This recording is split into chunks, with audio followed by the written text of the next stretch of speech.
Before everything changed, mornings were predictable. I woke to the rattle of the old window fan, the one that made the blinds chatter like loose teeth. Coffee in the chipped mug, 2 spoons of sugar, a splash of milk that always expired one day sooner than I expected. The bus driver on Route 14 knew my nod. The deli guy, Pete, knew my order. Egg and cheese, hot sauce, napkins tucked into the bag like a secret. My life was loud with small routines. And I liked pretending that meant I was in control. Weekends were for pickup basketball at the school lot, with the ghosted 3-point line. I wasn't the tallest or the fastest, but I had a decent first step, and I loved the sound my sneakers made when I planted and turned rubber, sighing against asphalt. My left shoe always wore down faster. Pivot foot. My sister joked I needed a loyalty card for insoles. I was going to apply for shift supervisor at the warehouse.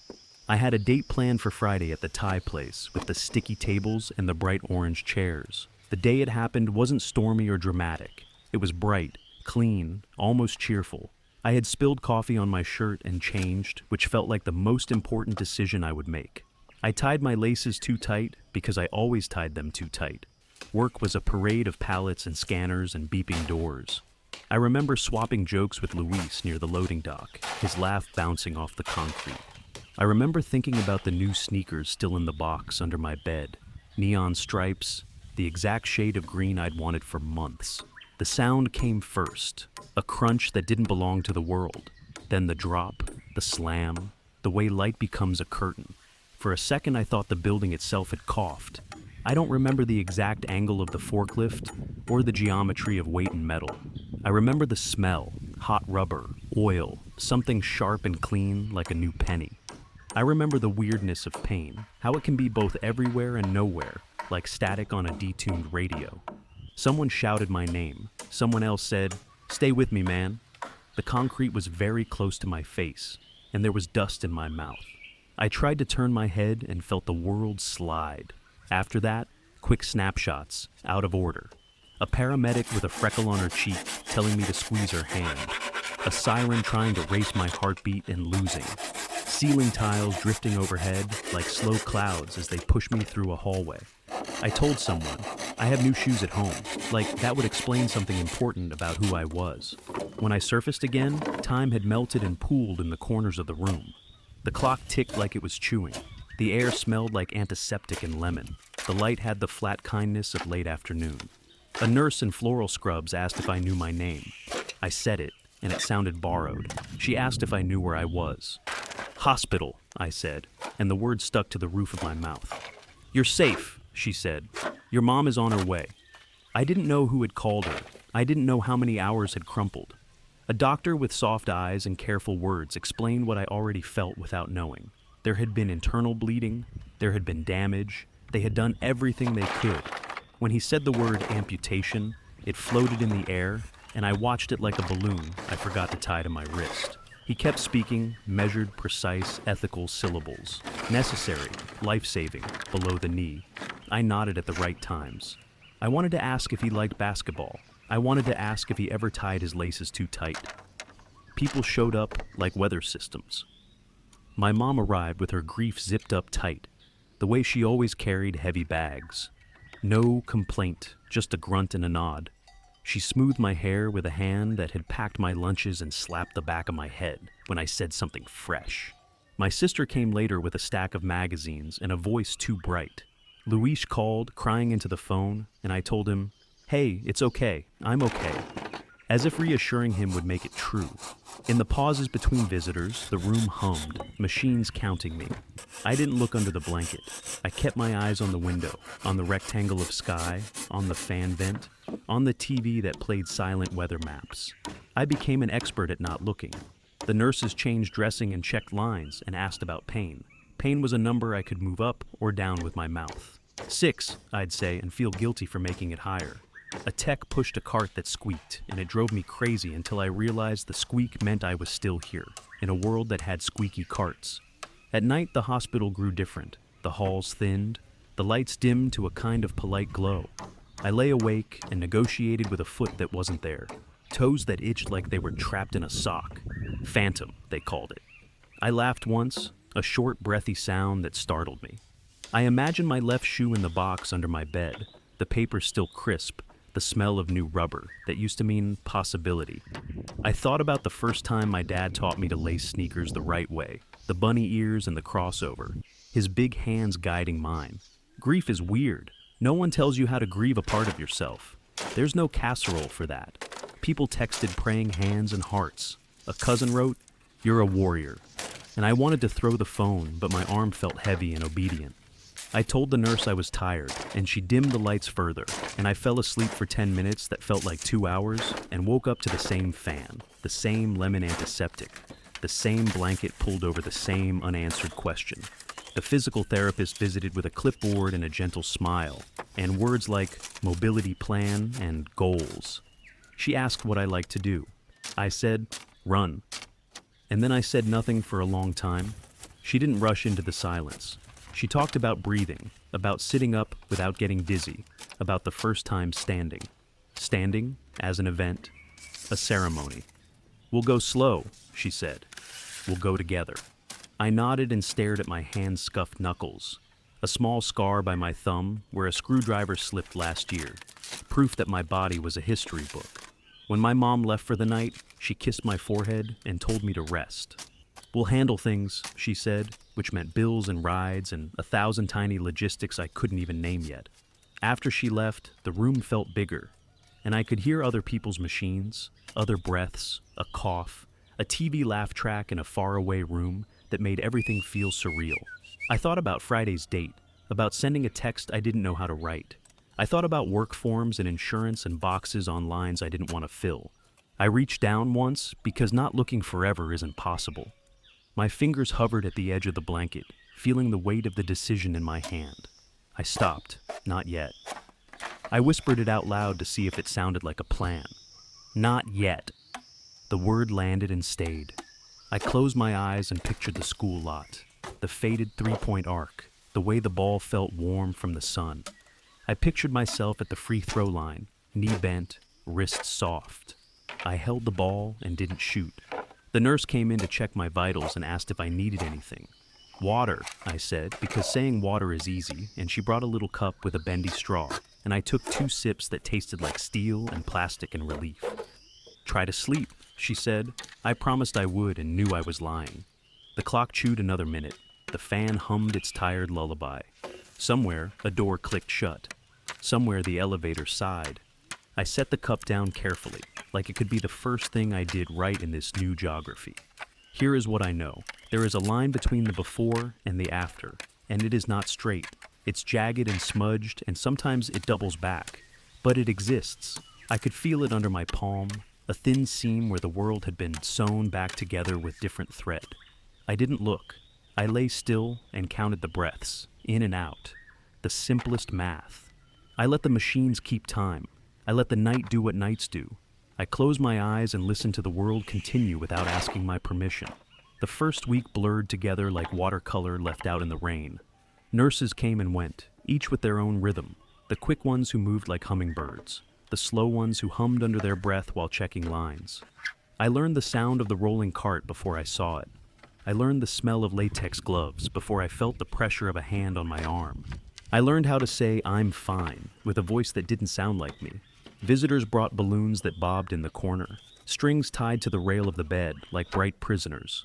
My sister taped one to the window so the sun would shine through it, turning the room orange. I smiled and told her it was nice, but every time I looked at it, I thought of warning signs, traffic cones, hazard lights. She kept asking if I wanted to talk, and I kept saying no, not yet. I still hadn't looked. Not really. The blanket was a border I refused to cross. I pretended to nap when they changed the bandages. I stared at the ceiling tiles and counted them like stars. Sometimes I hummed to myself so I wouldn't hear the sound of gauze being unwrapped. The nurses were kind, patient. They never pushed. They said things like, "Take your time," as if time could stretch forever. But time doesn't ask. Time moves, whether you keep up or not. One morning, a physical therapist named Diane wheeled in a mirror. It was tall, with edges chipped from years of use. "We'll start slow," she said, her voice gentle but not fragile. She was the kind of person who carried steadiness in her pockets, handing it out in small pieces when you needed it. "No," I said, Too fast, too soon. We don't have to do it today, she replied, calm. But we will, eventually. The mirror waited in the corner all day, silent, reflecting balloons and IV poles, and a man who pretended not to see it. I avoided it the way you avoid someone you owe money. By nightfall, I hated it more for being patient. When I finally looked, days later, it wasn't a choice. A nurse lifted the blanket to change the bandage, and I turned my head at the wrong moment. For one sharp second, I saw everything. The absence, the neatness of the stitches, the shocking way skin could end where it wasn't supposed to. It didn't look like me. It looked like someone had edited my body, trimmed it down, then walked away before finishing the picture. I sucked in air and felt my chest lock. The nurse froze, her hands steady, but her eyes soft. "Breathe," she said quietly, "in and out." I nodded, but the air felt too big, too heavy. That night, I couldn't stop seeing it. Every time I blinked, it came back, the curve where a shin should be, the way the sheet hung differently now. My brain replayed it like a cruel slideshow. I wanted to tear the image up, but my mind kept taping it back together. Shame has weight. It sits on your chest. It makes you small. When my friends visited, I laughed too loud, told dumb jokes, made sure they didn't ask to see anything. When my mom cried once, quietly, I made fun of the hospital food to distract her. I became good at hiding the storm under the surface. But at night, when the halls went quiet, I pressed my hand against the blanket where my calf used to be and whispered, "I'm sorry." I don't know who I was apologizing to. Myself, my body, the boy who tied his sneakers too tight. The mirror stayed in the room, sometimes covered with a sheet, sometimes leaning in the corner, waiting. I thought if I ignored it long enough, it would roll away on its own. But it didn't. It stayed, patient, steady. A reminder that running from yourself only works for so long. And in those nights, between machine beeps and the hum of the fan, I started to wonder, if I can't accept this, how can I ever step back into the world? The first time I left the hospital, the air shocked me. After weeks of filtered, recycled oxygen, the real world smelled too alive exhaust fumes, hot pavement, the sweetness of cut grass. My mom wheeled me down the ramp while I stared at everything like it was both brand new and stolen property.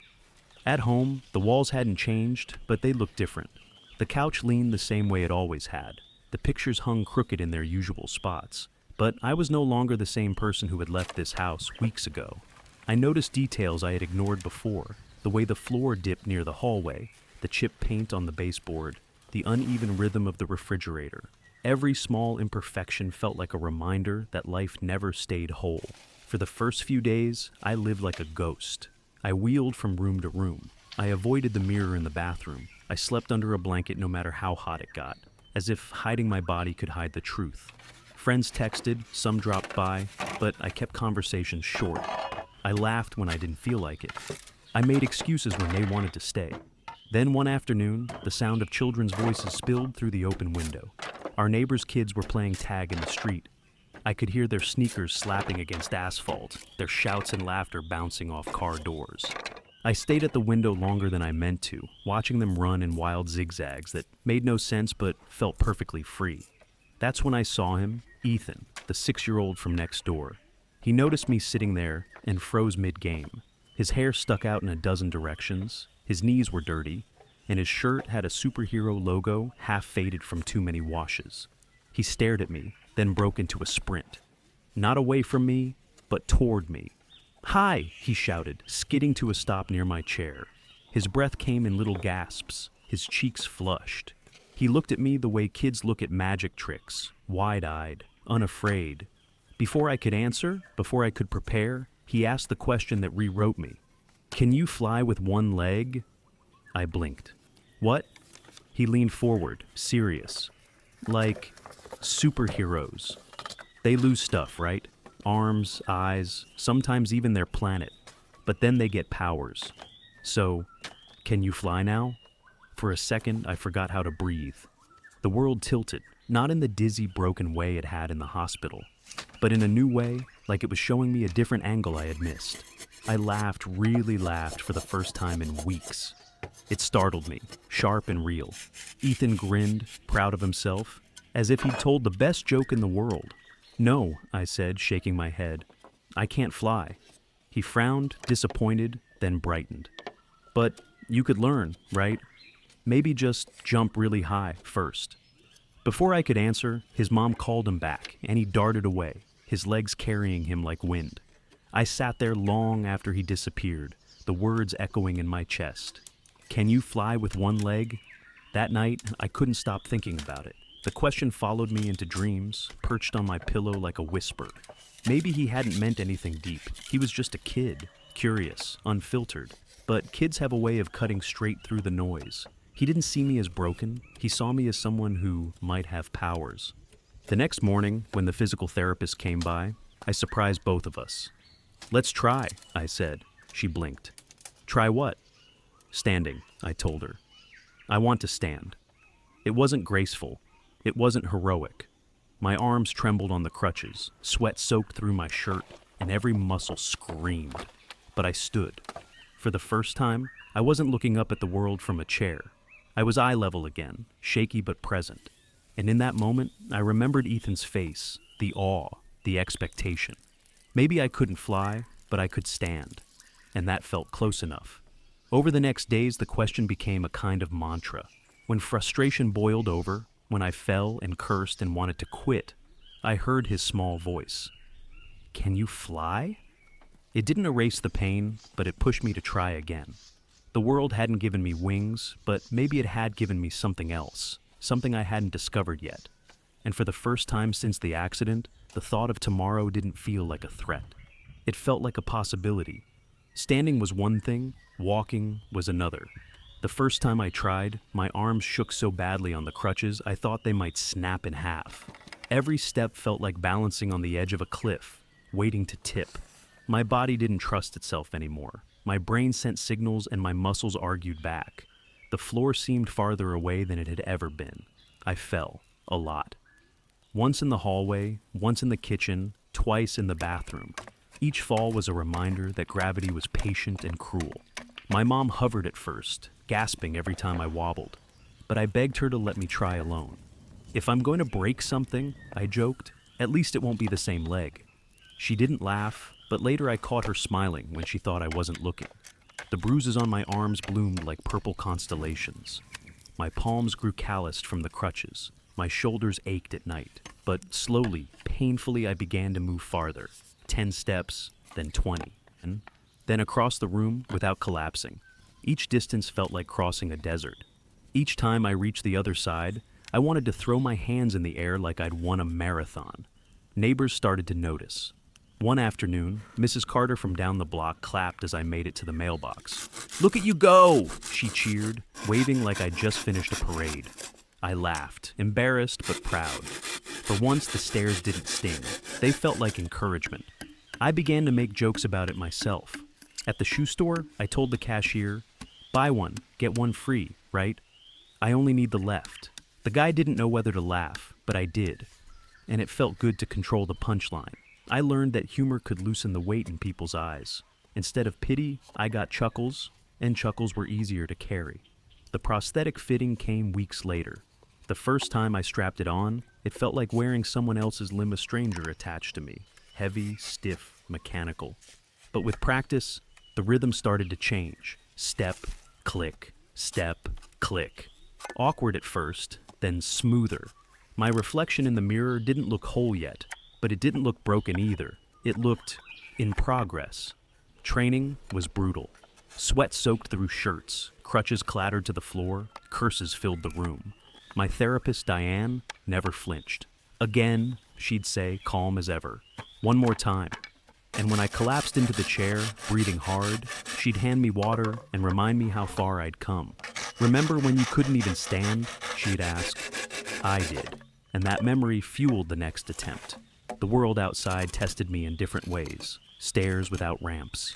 Crowded sidewalks where people rushed without looking. Children staring too long, adults pretending not to. But every outing was practice. Every challenge a chance to prove to myself, mostly, that I wasn't trapped. One evening, as the sun dipped low, I walked to the park with my sister. The path curved around the pond, lit by street lamps flickering on, one by one. I moved slowly, each step deliberate, the prosthetic clicking against the pavement. Joggers passed, dogs tugged on leashes, kids rode bikes in swerving patterns. I felt eyes on me, but instead of shrinking, I lifted my chin. I was part of this world again, moving in it, with it. Halfway around the pond, my sister asked softly, "Do you ever wish it hadn't happened?" I stopped. The question hung in the air, heavier than the crutch under my arm. "Every day," I admitted. Then I smiled, tired, but real. But wishing doesn't get me anywhere. Walking does. We stood there in silence, watching the ripples on the water. For the first time, I felt like I wasn't drowning in my loss. I was learning to swim in it,